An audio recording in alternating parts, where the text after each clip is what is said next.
Famous astrophysicist Carl Sagan once said that somewhere, something incredible is waiting to be known. Our interest in the stars above us has dated back since ancient times, but within the last 60 years, we have made great leaps in space science. In this video, we will be taking an in-depth look into the National Aeronautics and Space Administration, or NASA's, history, their successes and their failures, and where space travel could be headed. But before we get into that, let's go back to where it all began.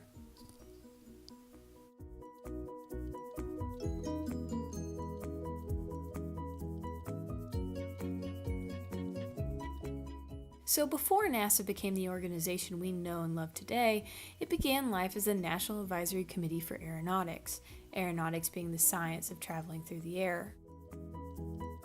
Because in 1915, Congress realized that the United States was falling behind European airplane technology, so they made the committee with a chairman, 19 members, and a single employee named John.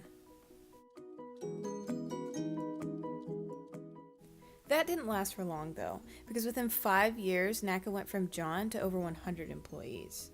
NACA became really important during World War II. They developed airplanes that were faster and more maneuverable that ultimately helped tip the scales of war in our favor. With the help of the U.S. Air Force and Bell Aircraft, NACA developed a plane that could travel at supersonic speed. Supersonic speed is traveling faster than the speed of sound, and to put that in perspective, that's like running 3 football fields in 1 second. So in 1947, Charles became the first man to break the sound barrier. With the stress coming from the Cold War, NACA turned its focus from airplanes to missiles and designing space shuttles. In October 1957, the Soviet Union launched Sputnik 1 into space, becoming the first artificial satellite to orbit the Earth. A satellite being an object that orbits another, so our moon is what we call a natural satellite. Sputnik 1 was about the size of a beach ball and took about 98 minutes to orbit the Earth.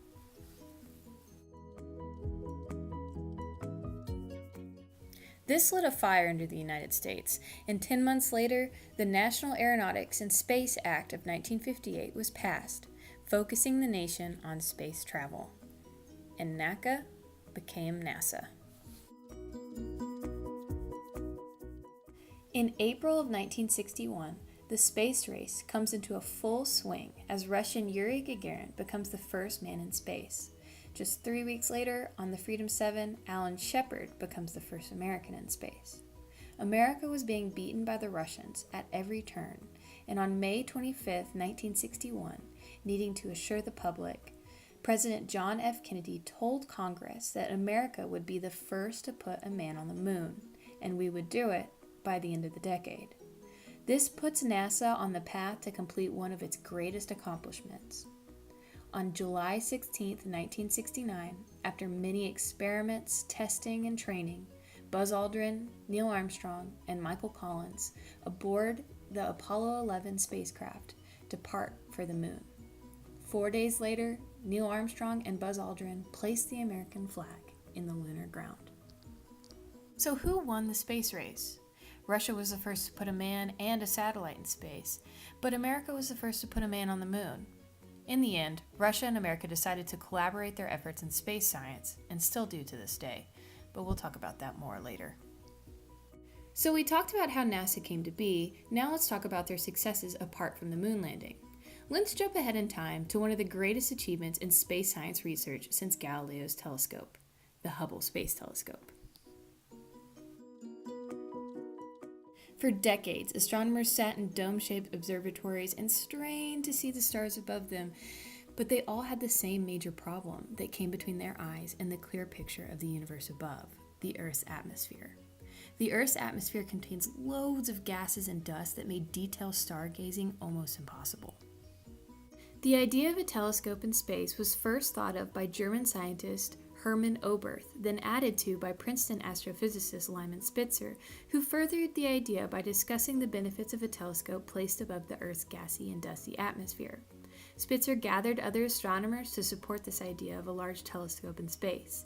They brought the idea to the National Academy of Sciences, and the LST, Large Space Telescope, project was born. While this was going on, NASA and their contracted partners were working on a spacecraft that could orbit and return to Earth multiple times. This space shuttle could deploy the LST into space and then bring it back to Earth. On April 24, 1990, 67 years after Hermann Oberth's original idea, the LST, renamed Hubble Space Telescope, launched into space and to this day is giving scientists and everyday people a glimpse into the cosmos, allowing us to see galaxies, seasons on other planets, and the moons of Pluto. Another one of NASA's great successes also includes the cooperation of 15 other countries, the International Space Station, or the ISS. By the 1970s, both Russia and the United States had placed space stations in orbit around the Earth, and by 1993, Russia and the United States had formed a partnership to create a space station together, which then led to other countries joining. The scientists saw past cultural differences, beliefs, and politics to create the greatest engineering feat of mankind, a research center in space. The ISS is as long as a football field and as large as a 5-bedroom house and contains 2 bathrooms, a gym, and a large window that gazes down towards the Earth. The ISS not only researches astronomy, but they conduct experiments in biology, human biology, physics, meteorology, and in other fields. Since November 2000, not a day has gone by without humans in space. We've probably heard about things like the moon landing and the International Space Station, but there are a lot of things we wouldn't have had it not been for NASA's research and experiments, things that we use in our everyday lives. For example, in 1990, a branch of NASA, the Jet Propulsion Laboratory, worked on cameras that were small enough to fit on a spacecraft and still maintain good quality. This later resulted in phones on cameras.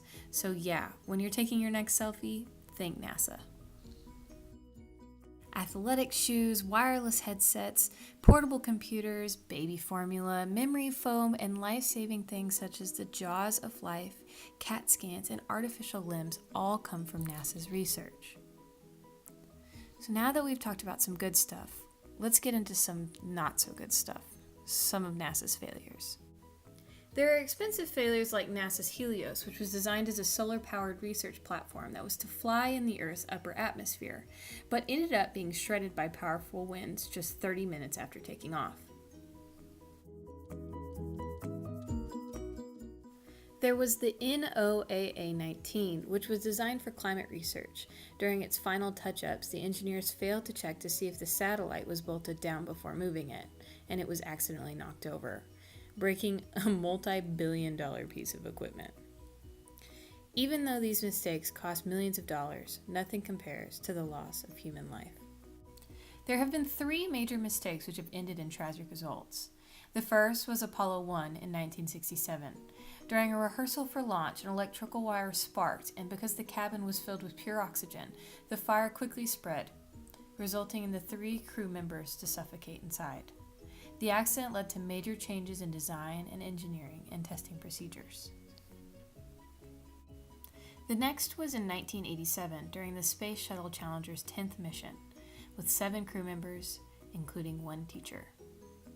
On the day of the launch, the engineers warned against launching because the coldest the rocket had ever been launched was around 51 degrees Fahrenheit, but on that day, the temperature was closer to 32 degrees Fahrenheit. Temperature matters when you talk about O-rings, which are the rubber seals that hold together the 4 cylinders of each rocket booster. Because in cold weather, they are not as flexible as they need to be. The engineers were right. They shouldn't have launched that day, because the fuel leaked past the O-rings, which then led to the Challenger exploding. The Challenger disaster led to NASA's 32-month break from shuttle programs. The next disaster happened on February 1, 2003.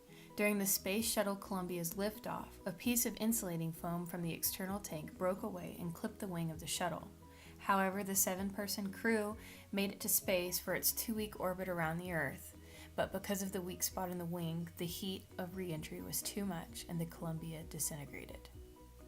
Accompanied with the disasters and the loss of funding, the shuttle program came to an end, with the last mission completed in 2011. Americans still travel to the ISS, but on Russian space shuttles. If we look through NASA's history, we can see that the threat from being outperformed by the Soviet Union propelled the United States space technology to improve at fast rates. And we can see that happening today. But instead of pressure coming from the outside, it's coming from within, from private American companies like SpaceX and Blue Origin. So what is NASA doing now? Well, a lot of things. They are currently putting the finishing touches on the James Webb Space Telescope that will far overshadow its predecessor, the Hubble Space Telescope. It has a confirmed launch date of March 2021. This telescope will be so advanced that astrophysicists have no idea what they might see. In April 2018, NASA launched the TESS satellite, which is currently searching for planets outside our solar system by monitoring 200,000 nearby stars and will return the information in 2023. But the most exciting thing that NASA is working on is the relaunch of the space program with a new focus: deep space travel. NASA reports on saying that they are currently building on the growing scientific knowledge of our solar system, and they are developing the most advanced rocket and spacecraft to lead the next steps of human exploration further into space than we have ever traveled before. Humans will always be fascinated in space and to push our earthly limits. The beginnings, the successes, and the failures of NASA have shown the tenacity of mankind, our innovation, our spirits, and just as Carl Sagan once said, somewhere, something incredible is waiting to be known. And we need scientists, engineers, mathematicians, thinkers, inventors, and dreamers to continue the search.